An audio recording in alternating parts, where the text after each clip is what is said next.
ये जो क्वेश्चन है ये क्लास 10th की मैथ्स के एनसीईआरटी बुक चैप्टर का नाम है हाइट एंड डिस्टेंसेस, उसी से रिलेटेड ये क्वेश्चन है। ये क्वेश्चन मैंने ओसवाल सैंपल पेपर से लिया है। आप देख सकते हैं यहाँ पर लिखा हुआ CBSE outside Delhi set second 2019 को ये आ चुका है। तो देखिए क्वेश्चन क्या बोल रहा है। Two poles of equal heights are standing opposite to each other on either side of the road which is 18 metre wide.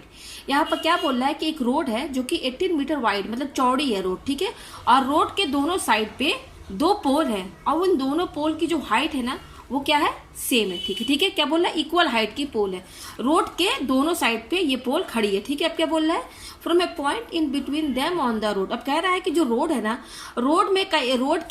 Road पर ही जो रोड है ना 18 मीटर वाइड, अब उसी 18 मीटर वाइड में कहीं पर कोई पॉइंट है तो क्या बोल रहा है कि उसी पॉइंट से, उस पॉइंट से जो रोड पर जो पॉइंट लिया गया है उस पॉइंट से angle of elevation of the top of the pole, उसी पॉइंट से रोड पर जो पॉइंट है ना उसी पॉइंट से जो दो पोल है वो उस पॉइंट से दोनों पोल के टॉप पर एंगल ऑफ एलिवेशन कितना बनना है, 60 डिग्री एंड 30 डिग्री। ठीक है, तो यहाँ पर हमें क्या पता करना है, find the height of the pole. यहाँ पर हमें उन दोनों पोल की हाइट पता करनी है, क्योंकि यहाँ हाइट तो दिया नहीं है पोल का, लेकिन ये बता दिया है कि दोनों पोल की हाइट जो है वो सेम है। ठीक है, तो यहाँ हमें पोल की हाइट बतानी है और दूसरा क्या बताना है, distances of the point P from the pole. और हमें क्या बताना है कि जो रोड पर जो पॉइंट पी है ना उस पॉइंट पी से पोल तक का क्या डिस्टेंस है दोनों पोल का। ठीक है, तो पहले मैं क्वेश्चन के हिसाब से डायग्राम बनाती हूँ।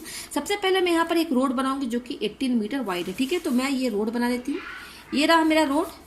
ठीक है, ये 18 मीटर वाइड है, यानी कि ये डिस्टेंस जो है 18 मीटर, ये चौड़ा रोड है। ठीक है, ये रोड है हमारा, ये 18 मीटर वाइड बोल रहा है ना, 18 मीटर वाइड चौड़ाई है रोड की। ठीक है, अब क्या बोल रहा है कि two poles of equal height standing opposite to each other on either side of the road. देखिए रोड के दोनों साइड में, एक साइड ये चौड़ी रोड है, रोड के एक इधर साइड और एक इधर साइड, तो ये दोनों यहाँ पर इधर साइड पर इधर साइड पे पोल है। ठीक है, इक्वल हाइट का, इक्वल हाइट यानी कि हाइट बिल्कुल सेम है, तो दो पोल बना दीजिए ये पोल। ठीक है, ये देखिए रोड पर है ना, तो रोड पर वर्टिकली स्टैंड है, तो वर्टिकली स्टैंड जो रहता है तो 90 डिग्री एंगल बनाएगा, ये तो पता है। ठीक है, तो दो पोल इक्वल हाइट है। ठीक है, अब देखिए अपोजिट है ना एक दूसरे के। अब देखिए क्या बोल रहा है, from a point in between them on the road. ये रोड है मेरी 18 मीटर, ये रोड है, कह रहा है कि from a point in between them on the road, इन दोनों पोल के बीच में जो रोड है, इसी रोड पर कहीं पर कोई पॉइंट लिया गया, तो ये रोड है हमारी, कहीं पर भी पॉइंट ले लीजिए। मान लीजिए मैं यहाँ पर ये पॉइंट ले लेती हूँ, पॉइंट पी ले लिया मैंने, यहाँ पर बोल रहा है ना from a point in between them on the angle of elevation of the top of the poles. अब क्या बोल रहा है, इसी पॉइंट से क्या बोल, एंगल ऑफ एलिवेशन बनना है, किससे, ये जो दोनों पोल है ना उनके टॉप से। देखिए ये जो पोल है इनका टॉप क्या है, यही तो टॉप है ना, ये इस वाले पोल का टॉप ये है और ये जो पोल इसका टॉप ये है। तो बोल रहा है ये जो पॉइंट है ना रोड के बीच में, ये जो रोड है हमारा, इसी रोड में कहीं पर भी पॉइंट दिया गया, तो वो पॉइंट मान लीजिए यहाँ पर, तो इसी पॉइंट से इन दोनों पोल के टॉप पर एंगल ऑफ एलिवेशन बना। एंगल ऑफ एलिवेशन क्या बनता है, नीचे से ऊपर बनता है। देखिए ये हमारा ये पॉइंट पी है, तो ये नीचे से ऊपर, यानी कि इसका टॉप ये है इस पोल का, तो ये कितना बनना है, 60 और 30 बनना है। तो पहले दोनों पोल का बना दीजिए एंगल ऑफ एलिवेशन टॉप से। ठीक है, पॉइंट पी से टॉप तक। ठीक है, तो ये रहा इस पोल का एंगल ऑफ एलिवेशन बनना है टॉप से। ठीक है, पॉइंट पी से top, from the top of the pole. ठीक है, तो यहाँ पर एंगल कितना बना रहा बता रहा है 60 और 30, तो आप कोई भी ले लीजिए, ये 60 है ये 30 है। ठीक है, तो ये 30 लीजिए, चाहे ये 60 लीजिए या ये 30 लीजिए या ये 60 लीजिए, उससे कोई फर्क नहीं पड़ेगा। तो ये हमारा दो पोल है, आप समझ गए क्वेश्चन के हिसाब से क्या बोल रहा है, ये दो पोल है हमारा, ये या मैं लिख देती हूँ M और ये N। ठीक है, और ये मेरा A है और ये मेरा B है। ठीक है, ये नाम देते हैं हम। ठीक है, अच्छा देखिए AM एंड BN, ये क्या है, ये हमारा क्या है, पोल है, इक्वल पोल है, हाइट सेम है बिल्कुल ये दोनों की, यानी कि AMA इक्वल टू ये इसकी हाइट इक्वल टू NB। ठीक है, ये हाइट तो सेम है ना, इक्वल हाइट का है ना पोल। ठीक है, ये क्वेश्चन आपको समझ में आ गया। देखिए क्या बोला, फिर से समझ लीजिए कि दो पोल है जिनका हाइट सेम है, ये देखिए, और ये कहाँ पर है, एक रोड है AB, ये AB क्या है, रोड है 18 मीटर वाइड चौड़ी है, इन्हीं रोड के दोनों साइड में दो पोल खड़े हैं। ठीक है, आप देख सकते हैं ये दो पोल मैंने यहाँ पे खड़ा कर दिया। फिर बोल रहा है कि रोड ही पर, ये जो रोड है ना यहीं पर एक पॉइंट है, तो मैंने वो पॉइंट P मान लिया। ठीक है, ये ए बी रोड है, इस ए बी रोड पर ही ये पॉइंट बी, चाहे आप यहाँ पॉइंट लीजिए चाहे यहाँ लीजिए, कहीं से भी लीजिए, कहीं पर भी पॉइंट ले लीजिए, बस रोड पर होना चाहिए। ठीक है, तो मैंने यहाँ पे पॉइंट पी ले लिया। अब वो क्वेश्चन में कह रहा है कि इसी पॉइंट पी से एंगल ऑफ एलिवेशन बनना है, कहाँ, इस एंगल फ्रॉम पॉइंट पी से जो दोनों पोल का टॉप है ना, ये पोल है, इसका टॉप ये है, इस पोल का टॉप ये है, तो एंगल ऑफ एलिवेशन इसी पॉइंट से टॉप के पोल के टॉप पर बनना है। ठीक है, तो देखिए एक एंगल ऑफ एलिवेशन 30 ये बना और ये दूसरा 60 बना। ठीक है, और ये 18 मीटर है यहाँ पर। ठीक है, तो हमें यहाँ पर क्या क्या निकालना है, find the height of the pole. Height of the pole मतलब कि हमें एम ए निकालना है और एन बी, तो इसका निकाल लीजिए हाइट, चाहे इसका निकाल लीजिए, दोनों हाइट तो इक्वल है। तो हमें यहाँ पर क्या फाइंड करना है, एम ए और एन बी, हमें यही फाइंड करना है। ठीक है, दोनों इक्वल है, कोई भी निकल जाएगा तो दोनों बराबर ही है। ठीक है, तो हमें ये और ये हाइट पता करनी, और क्या पता करनी, डिस्टेंस पता करना है। किसका डिस्टेंस, पॉइंट पी से पोल तक का। तो देखिए पॉइंट, हमारा पॉइंट पी ये है और डिस्टेंस पता करना है, और पोल ये है, मतलब कि पॉइंट पी से पोल तक का डिस्टेंस पता करना है। तो देखिए ये पोल, ये जो पोल है एन बी, इसका डिस्टेंस कैसे पता करेंगे, पॉइंट पी से पी बी, यानी कि हमें पी बी फाइंड करना है। ठीक है, डिस्टेंस किसके किसके बीच में, पॉइंट पी से पोल तक का। तो यहाँ पे दो पोल है, तो इसका डिस्टेंस पॉइंट पी से क्या होगा, पी बी होगा, और इस वाले पोल का डिस्टेंस क्या होगा, पॉइंट पी से पी ए होगा। तो पी बी और हमें यहाँ पर पी ए फाइंड करना है, ये देख लीजिए यहाँ पर। ठीक है, तो देखिए, तो चलिए इसको सॉल्व करते हैं। मैंने ये डायग्राम फिर से यहाँ पर, ये वाला डायग्राम मैंने यहाँ पे फिर से बना दिया। तो हम जानते हैं कि ये दोनों पोल की हाइट सेम है, तो हम ये मान लेते हैं कि इन दोनों पोल की हाइट h है, क्योंकि सेम है इसलिए ये भी h है तो ये भी h होगा। ठीक है, मैं यहाँ लिख देती हूँ एम ए, ये एम ए है और ये क्या है, एन बी है। आप देख सकते हैं एन बी, एम ए और एन बी, ये दोनों हाइट इक्वल, इसलिए मैंने h मान लिया। ठीक है, h, और मीटर यूनिट क्या रहेगी, मीटर में रहेगी। ठीक है, ये हो गया। अच्छा, ये आपका पूरा 80 मीटर है, क्या है ये पूरे, ये जो ए बी है आपका, ए बी जो है आपका वो कितना दिया हुआ, 80 मीटर, जो कि रोड की चौड़ाई है, जो कि 80 मीटर वाइड है। ठीक है, अब यहाँ पे देखिए, अगर मैं ए पी को ये डिस्टेंस x मान लूँ, इसको ए पी, अगर मैं ए पी को let A P be x metre, अगर मैं मान लूँ कि ए पी का जो डिस्टेंस है, ए पी से फ्रॉम पॉइंट पी से ये पोल का ए डिस्टेंस जो है मैं इतना मान लेती हूँ, ये x है, x मीटर, देखिए x मीटर लिखा है, तो ये x मीटर है, तो ये पी भी कितना होगा, ठीक, अगर ये 80 है, ठीक है, ये 80 है और ये x है, तो ये कितना होगा। अब मैं इसका डायग्राम अलग से बना के आपको समझा देती हूँ। जैसे ये डायग्राम में मेरा क्या है, आप देख सकते हैं यहाँ पर ये a है, मैं यहाँ पर a लिख देती हूँ, और यहाँ पर ये पॉइंट p है और ये b है। ठीक है, मैं सिर्फ ये नीचे वाला स्ट्रेट लाइन ले रही हूँ a p b, ठीक है, समझाने के लिए। ये पूरा 80 है, ठीक है, और ये x है, ठीक है, इतना x है, AP आप देख सकते हैं, AP x है, AP x है, और ये पूरा डिस्टेंस 80 है, तो ये इतना 80 है और ये x है, तो ये कितना होगा, PB, आप ही बताइए PB कितना होगा। तो हम कैसे निकाल सकते हैं, अगर इस पूरे 80 में से ये माइनस कर देंगे तो ये यही तो निकलेगा ना। इसको हम ऐसे लिख सकते हैं, AB को, ये जो AB है हमारा, एक और तरीका है, जो AB है उसको हम लिख सकते हैं AP प्लस PB, इस तरीके से हम लिख सकते हैं। इस AB को AP प्लस PB लिख सकते हैं ना, इन दोनों को जोड़ने पर AB ही तो आएगा। AB क्या है, AP प्लस PB मैंने लिख दिया। अच्छा, AB कितना दिया हुआ देख सकते हैं, ये AB कितना दिया हुआ 80, तो मैं इसकी जगह 80 लिख देती हूँ। इक्वल टू AP, आप देख सकते हैं मैंने AP को x माना है, ये डिस्टेंस ठीक है, x माना, तो AP की जगह x प्लस हमें PB फाइंड करना है, तो PB यही रहेगा। तो PB यहाँ से निकाल लीजिए, क्या होगा, PB कैसे निकलेगा, ये x हम इधर लेकर आ जाएंगे, ये पॉजिटिव है, ये इधर आएगा तो क्या हो जाएगा 80 के साइड में, तो ये इधर आएगा तो माइनस x हो जाएगा, यही तो होगा ना, 80 minus x equal to PB, मतलब कि ये डिस्टेंस कितना हुआ, 80 माइनस एक्स ही तो हुआ।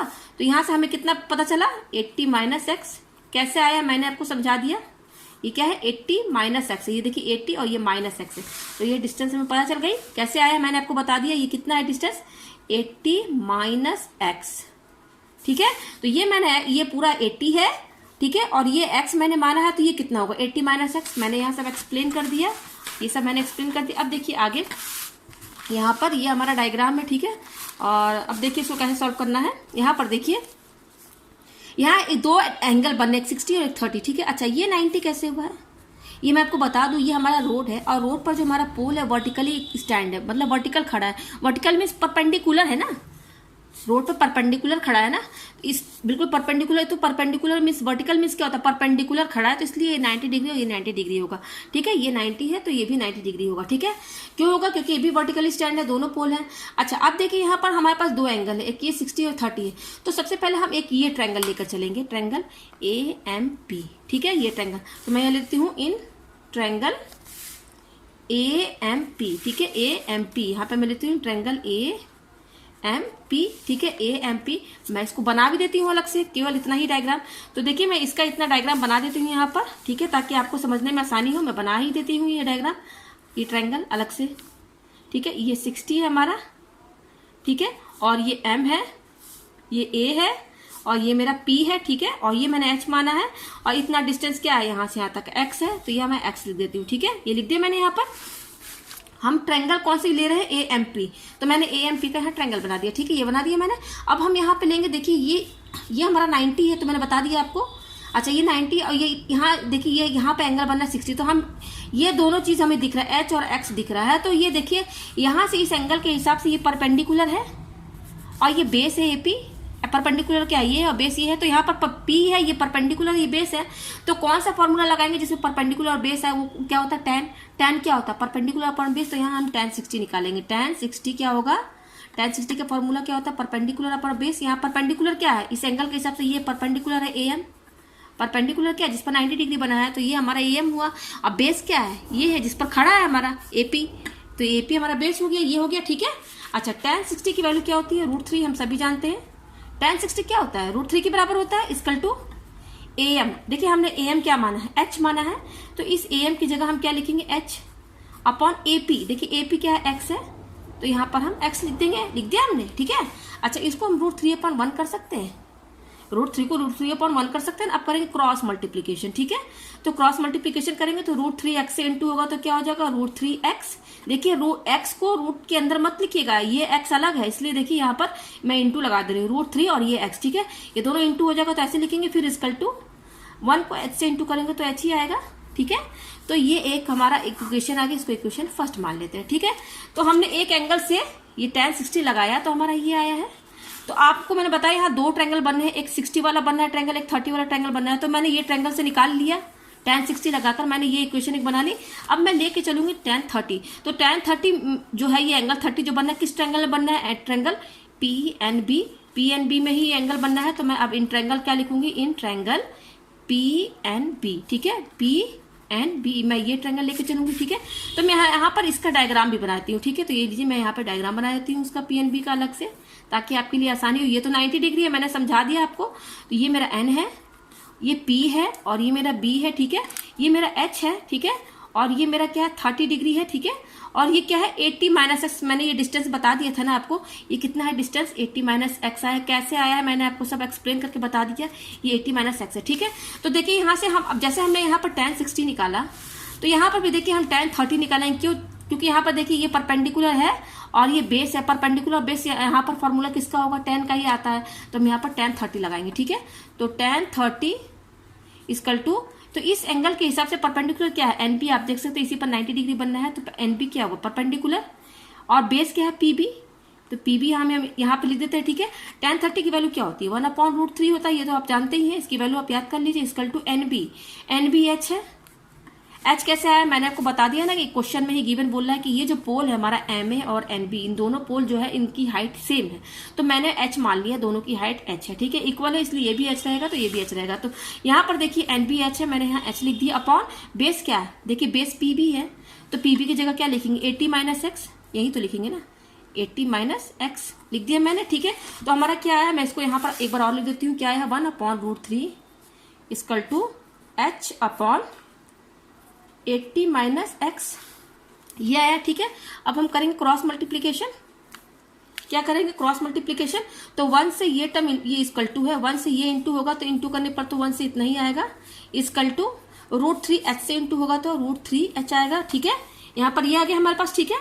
तो ये हमारा सेकंड इक्वेशन हो गया, ये हमारा सेकंड इक्वेशन हो गया, ठीक है। अच्छा यहाँ पर ध्यान दीजिएगा, हमने फर्स्ट इक्वेशन क्या लेकर, हम फर्स्ट इक्वेशन क्या लेकर आए थे, ये देखिए रूट, यहाँ पर क्या आया था first equation, √3 × x equal to h, ये देखिए ये जो इक्वेशन है आप देख सकते हैं यहाँ पर h किसके बराबर √3 × x मैंने यहाँ लिख दिया ये, ठीक है। ये मेरा इक्वेशन फर्स्ट था ना, तो आप देख सकते हैं यहाँ पर h किसके बराबर है √3 × x। तो ये जो h है यहाँ पर, ये जो सेकंड इक्वेशन आई है, सेकंड इक्वेशन में आपको h दिख रहा है ना, ये h, इस h की जगह आप देख सकते हैं पहला इक्वेशन में h किसके बराबर है √3x के बराबर, तो मैं इस h की जगह ये वैल्यू लिख दूंगी, ठीक है। तो चलिए put the value of h in equation second, ये है इक्वेशन सेकंड हमारी क्या है, ये है। तो चलिए यहाँ पे लिख देते हैं 80 - x = √3। अच्छा, इनके बीच में इंटू का साइन है, इंटू लगाइए h, ये h की जगह हम क्या लिखेंगे, ये वैल्यू, ये h देखिए √3x के बराबर है, यहाँ मैंने लिख दिया। तो इस h की जगह हम ये लिखेंगे √3 × x, लिख दिया। ये जो h है ना हमारा, ये इसकी जगह ये देखिए h इसके बराबर है तो इस h की जगह मैंने √3 × x लिख दिया। देखिए ये h की वैल्यू है, ये √3x लिख दिया मैंने यहाँ पर, ठीक है। अब देखिए 80 - x = यहाँ पे देखिए ये √3 और ये √3, ये √3 × √3 क्या होगा, देखिए दोनों अंडर रूट के अंदर है, तो ये दोनों को हम एक ही रूट के अंदर कर देते हैं, ठीक है। ये दोनों में रूट लगा है ना, तो मैं एक ही रूट लगा देती हूँ, ठीक है, इंटू x, ठीक है। तो ये क्या हो जाएगा 80 - x = यहाँ देखिए पेयर बनना है, तो पेयर बन के यहाँ पे 3 बाहर निकल जाएगा तो रूट हट जाएगा। मैं डायरेक्ट लिख सकती थी √3 3 के बराबर होता है, फिर भी मैंने यहाँ समझा दिया, ठीक है। तो √3 × √3 3 के बराबर आ गया, इंटू x। तो ये क्या हो जाएगा 80 - x = ये क्या हो जाएगा 3x, 3 × x 3x के बराबर होगा। अच्छा, हमें यहाँ पर x की वैल्यू चाहिए, हम ये x इधर लेकर चले जाएंगे, ये 80 यहीं पे रहेगा, ये 3x भी यहीं पे रहेगा, ठीक है। जस्ट ये जो माइनस, देखिए इस x का साइन क्या है, नेगेटिव है, ये अपने साइन के साथ इधर जाएगा, तो ये नेगेटिव वाला टर्म इधर जब जाएगा तो इधर पॉजिटिव हो जाएगा ये, ठीक है। = की इधर साइड लेकर जाएंगे तो ये पॉजिटिव हो जाएगा, ठीक है। तो ये 80 = 3x, और ये क्या, ये देखिए x है, इसको 1x भी लिख सकते हैं, ठीक है। x की जगह 1 तो लिख सकते हैं ना, इसका कोफिशिएंट 1 ही तो होगा ना। तो 3x और 1x दोनों ऐड कर दीजिए तो क्या हो जाएगा 3x और 1x 4x हो जाएगा। अच्छा, हमें चाहिए x की वैल्यू केवल, तो ये इसके साथ इंटू में है, तो यहाँ से x की वैल्यू क्या होगी, ये 4 इंटू, हमें x की वैल्यू चाहिए, ये 4 इंटू में इधर साइड आएगा तो 80 के डिवाइड में चला जाएगा, यानी कि 80 और ये 4 इसके डिवाइड में चला जाएगा। तो यहाँ से हमें x की वैल्यू कितनी मिली, x = 20, ठीक है। और x हमने क्या माना था, आप देख सकते हैं हमने AP माना था, क्या माना था हमने AP, देखिए AP को मैंने क्या माना x, AP मेरा क्या था x था, ठीक है। और वो कितना आया है 20, x की वैल्यू आ गई ना 20। अच्छा 20 है, आप देखिए यहाँ पर ये पूरी डिस्टेंस मीटर में है, तो ये भी इसकी जो भी वैल्यू आएगी इसकी भी तो यूनिट मीटर में होगी ना, तो यहाँ मीटर लिखिए 20 मीटर।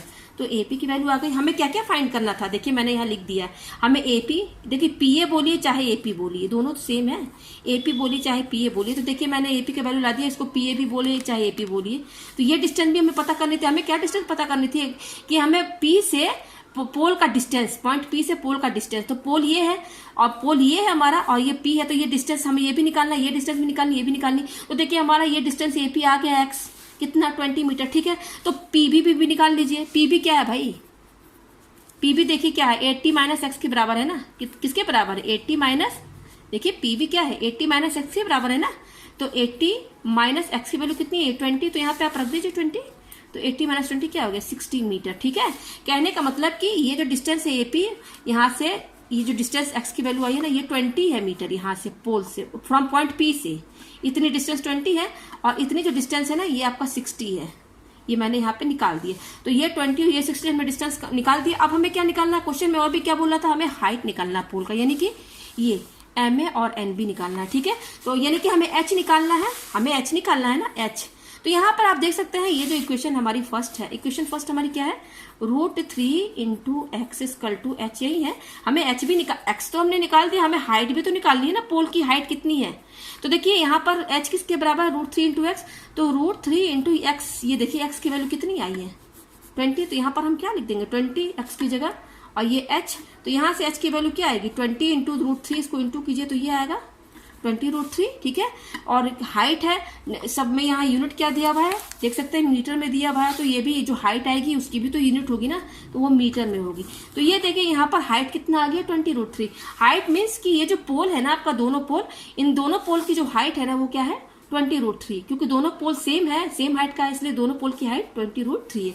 और यहाँ पर हमने डिस्टेंस भी निकाल दिया, एपी और पीबी, यानी कि ये डिस्टेंस भी, ये भी पूछ रहा था कि ये डिस्टेंस कितनी है और ये डिस्टेंस कितनी है, तो मैंने निकाल दिया।